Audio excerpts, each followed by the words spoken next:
Hi student, आज हम लोग फिर मिलेंगे एक नई वीडियो में। और आज जो है हम लोग बायोलॉजी का एक सेक्शन लेकर आप लोगों के सामने आए हैं। आज जो है काफ़ी इंपॉर्टेंट टॉपिक आप लोगों की बोर्ड एग्जाम के लिए रहेगा, क्योंकि जो है कि ये समझ लीजिए कि हर बार ये जो टॉपिक मैं आपको पढ़ाने जा रहा हूँ, हर बार एक बार ही आना रहता है। और इसको जब भी देता है याद रखिएगा 5 नंबर में देगा, यानी कि दीर्घ उत्तरी प्रश्न में ये आता है। बड़े क्वेश्चन है ये। तो आइए हम इसको आज देख लेते हैं। मैं इसको 2 पार्ट में करके आपको पढ़ा दूंगा। ये पहला पार्ट होगा और इसका एक और पार्ट आप लोगों को मिल जाएगा, और वो इम्पोर्टेंट है, याद रखिएगा दोनों, ये वाली वीडियो और क्योंकि दोनों एक ही चीज है, लेकिन 2 पार्ट में करके पढ़ाना पड़ेगा क्योंकि बड़ी है ये चीज। 5 नंबर में आएगा। चलिए इसको देखते हैं, काफी इंपॉर्टेंट है। तो हम लोग टॉपिक देख लेते हैं। टॉपिक हमारे पास है मानव मस्तिष्क, यानी ह्यूमन ब्रेन, BRAIN, ब्रेन। मानव मस्तिष्क, ह्यूमन ब्रेन। देखिए, मानव मस्तिष्क के बारे में पहली बात याद रखिएगा कि जो मानव मस्तिष्क होता है यह अत्यंत महत्वपूर्ण व कोमल अंग होता है। बाकी याद रखेंगे, इसका जो भार होता है एक वयस्क मनुष्य में, वयस्क का मतलब होता है जिसकी उम्र 18 प्लस हो जाती है उसको हम वयस्क बोलते हैं। तो वयस्क मनुष्य में इसका जो भार होता है वो 1300 से लेकर के 1400 ग्राम होता है। और ये जो हमारा मस्तिष्क होता है यह 3 झिल्लियों से चारों ओर से घिरा होता है, जिसको हम लोग क्या बोलते हैं, मेनिंजेस बोलते हैं। सम्मिलित रूप से 3 झिल्लियां पाई जाती है और वो तीनों आपस में मिल करके एक झिल्ली का निर्माण करती है, जिसको हम क्या बोलते हैं, मेनिंजेस कहते हैं। तो ये मेनिंजेस क्या करती है, हमारे ब्रेन को, हमारे मस्तिष्क को सुरक्षा प्रदान करने का कार्य करती है। आगे, ये जो हमारा मस्तिष्क होता है, मस्तिष्क के अगर हम भागों की बात करें तो याद रखिएगा मस्तिष्क जो होता है उसके टोटल 3 भाग होते हैं। अब मस्तिष्क के 3 भाग होते हैं। मैं थोड़ा सा साइड भी हो जाता हूं, आप अगर स्क्रीनशॉट लेना चाहेंगे तो इसका स्क्रीनशॉट भी ले सकते हैं। यहाँ पर मैं साइड हूं, आप ले सकते हैं। देखिए, मस्तिष्क के 3 भाग होते हैं। सबसे पहला होता है अग्र मस्तिष्क, फिर होता है मध्य मस्तिष्क, फिर होता है पश्च मस्तिष्क। अग्र मस्तिष्क को फॉर ब्रेन, मध्य मस्तिष्क को मिड ब्रेन और पश्च मस्तिष्क को हिंड ब्रेन बोला जाता है इंग्लिश में। अब आते हैं हम अग्र मस्तिष्क का एक्सप्लेनेशन करेंगे।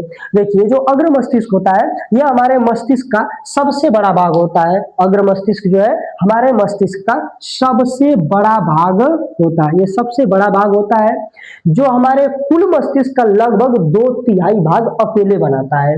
और ये जो अग्र मस्तिष्क है इसके भी पुनः 2 भाग होते हैं। अग्र मस्तिष्क के कितने भाग होते हैं, पुनः 2 भाग होते हैं। पहले को हम लोग बोलते हैं प्रमस्तिष्क और दूसरे को बोला जाता है डाइएन्सिफेलॉन।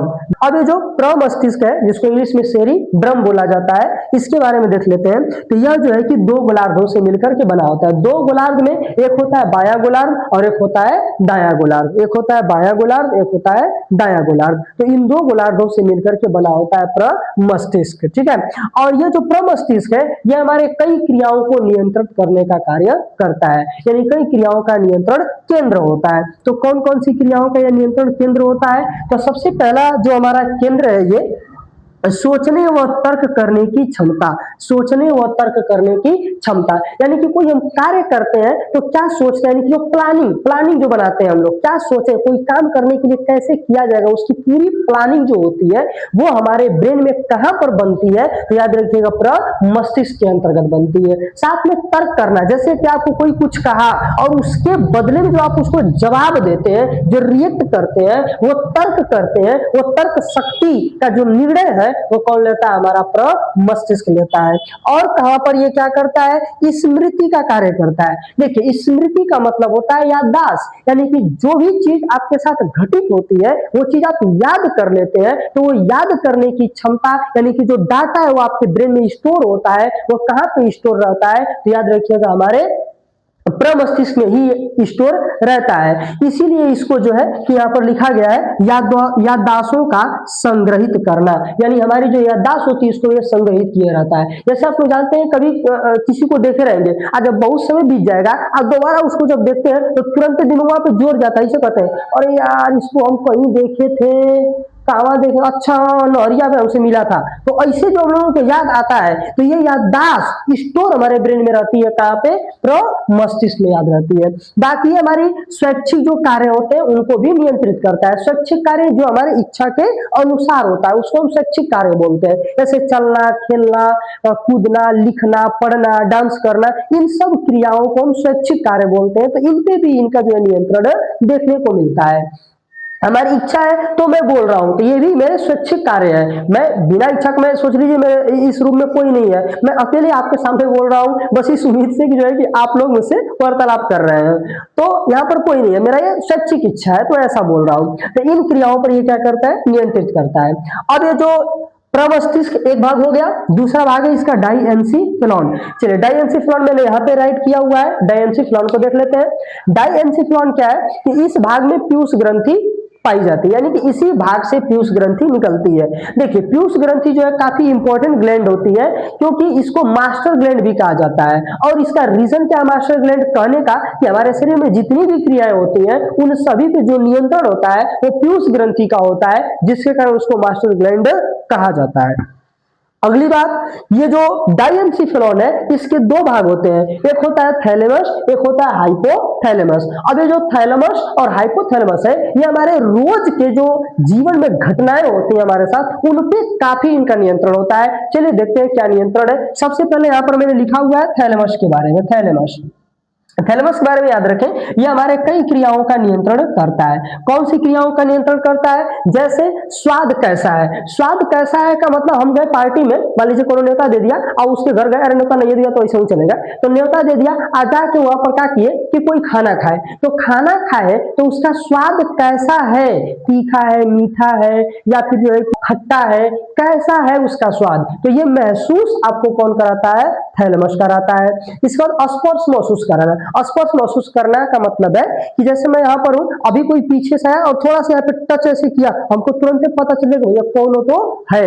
और अभी कभी कभी देखिएगा जो चीटी उटी होती है, चूटी, चीटी नहीं चूटी, अगर हमारे शरीर पे कहीं भी पड़ती है, थोड़ा सा रेंगती है, तो हमको तुरंत महसूस होता है कि वहां पे कुछ रेंगा, फटक से उसको हटा देते हैं। तो ये जो महसूस कराता है स्पर्श, ये भी कौन कराता है, थैलेमस कराता है। ठीक है, हम लोग ऐसे जा रहे हैं और फटक से पैर रखा गया कटवा पे, कटवा चुभ गया, फटक से उठा लिया पैरवा, तो जब पैर उठाते हैं फिर महसूस जो हमको कराता है, ये कौन कराता है, थैलेमस कराता है। साथ में जो गर्मी और ठंडी का महसूस हमको होता है, वो भी किसके द्वारा होता है, थैलेमस के द्वारा होता है। गर्मी और ठंडी, देखिए अभी ठंडी है और किसी का एकदम ठंडा अगर बॉडी पे ऐसे टच किया जाएगा तो तुरंत हमको जो है कि ठंडा या गर्मी का महसूस होता है। तो ये भी कौन महसूस कराता है, थैलेमस कराता है। इसके साथ साथ में बाहरी दर्द। बाहरी दर्द का मतलब ये होता है कि जैसे कोई हमको आया फटाक से एक चट लगा दिया, अरे जैसे मास्टर साहब लोग ढेर लगाते हैं, जो स्कूल होता है, एक बार दो बार बोले भैया मान जाओ, नहीं माने तो पड़ से लगा दिए, जो चाटा लगने से जो दर्द महसूस होता है वो बाहरी दर्द है। तो बाहरी दर्द होता है चाटा मारना, कांटा चुभना, ये सब बाहरी दर्द होते हैं। तो इन सबको महसूस कराने का भी कार्य थैलेमस करता है। साथ साथ में एक चीज याद रखिएगा, जब एल्कोहल की मात्रा बढ़ जाए, यानी कि जब हम लोग बार बार ज्यादा मात्रा में एल्कोहल लेते हैं, तो ज्यादा अल्कोहल के सेवन के कारण जो थैलेमस होता है वो कार्य करना बंद कर देता है, यानी निष्क्रिय हो जाता है, जिसके कारण ये जितनी भी क्रिया है इस पे नियंत्रण हमारा नहीं रहता है। और यही कारण, जब नियंत्रण नहीं रहता है तो हमको कोई भी व्यक्ति कहीं भी ढकेल के चला जाता है। जो सब अल्कोहल पी के आता है सब और रास्ता में चलता रहेगा, जब चलते चलते आएगा सब, तो क्या होगा, उनको मान लो कि कोनो ढकेलो कर दिया कहीं नाली में, तो वो उठवे नहीं करेगा, एकदम वहीं पड़ा रहेगा। क्या है, उनको पता नहीं चल रहा है, महसूस नहीं हो रहा है कि हमको कोई स्पर्श भी किया है। दूसरा क्या उसको महसूस नहीं होगा कि जो है कि उसको ये भी नहीं महसूस होगा कि गर्मी है कि ठंडी है। उसके बाद आता है इसका दूसरा भाग आपका हाइपोथैलेमस। हाइपोथैलेमस को देख लेते हैं। यह भी जो है कि कई क्रियाओं का नियंत्रण केंद्र होता है, नियंत्रित करता है, कई सारी क्रियाओं को नियंत्रित करता है। जैसे कि ये भूख लगना, प्यास लगना, नींद लगना, प्रेम और घृणा की भावना का उत्पन्न होना, है ना, तो भूख लग जाती है, प्यास लग जाती है, नींद आने लगती है, ये सब जो हम लोग बार बार कहते हैं कि उससे हमारा लगाव है, हमको उससे प्रेम हो गया है, दिल से प्रेम है, ऐसा कोनो बात नहीं है। दिल का कोनो इसमें कनेक्शन में नहीं है, सीधा सा कनेक्शन हमारे ब्रेन का होता है। दिल का कोनो कनेक्शन नहीं है आपके प्रेम की भावना और घृणा के भावना से, क्योंकि हार्ट का काम जो होता है मात्र एक ही है, ब्लड को पंप करना, और उसका कोनो काम नहीं है। तो यहाँ पर याद रखें कि जो हमारा हाइपोथैलेमस होता है ये प्रेम और घृणा दोनों की भावना का ये नियंत्रण करता है। किसी के प्रति घृणा का भावना, किसी के प्रति जो प्रेम का भावना, ये हमारा हाइपोथैलेमस उत्पन्न करता है। अगली चीज आपको बताया जा रही है इसमें कि ये जो है कि आंतरिक दर्द को भी नियंत्रित करता है। सर का दर्द, कमर का दर्द, जोड़े का दर्द, ये सब जो दर्द होते हैं इनको जो महसूस कराने का कार्य है वो कौन करता है, तो याद रखिएगा हाइपोथैलेमस करता है। ये सब क्रियाओं पर नियंत्रण करता है। याद रखिएगा ये बहुत इंपॉर्टेंट टॉपिक है और इस तरह से ये थैलेमस और हाइपोथैलेमस भी समाप्त हो गया। अब यहाँ पर याद रखिए मैंने बताया कि मस्तिष्क के 3 भाग हैं। पहला है अग्र मस्तिष्क, दूसरा है मध्य मस्तिष्क, तीसरा है पश्चिम मस्तिष्क। तो इसमें से हम केवल अग्र मस्तिष्क के ये भाग कंप्लीट किए हैं। अभी ये मध्य मस्तिष्क और पश्चिम मस्तिष्क बचा हुआ है, तो इन दोनों को हम लोग नेक्स्ट वीडियो में कंप्लीट कर देंगे और ये आपके बोर्ड एग्जाम के लिए एकदम से एकदम समझ लीजिए कि इंपॉर्टेंट होगा।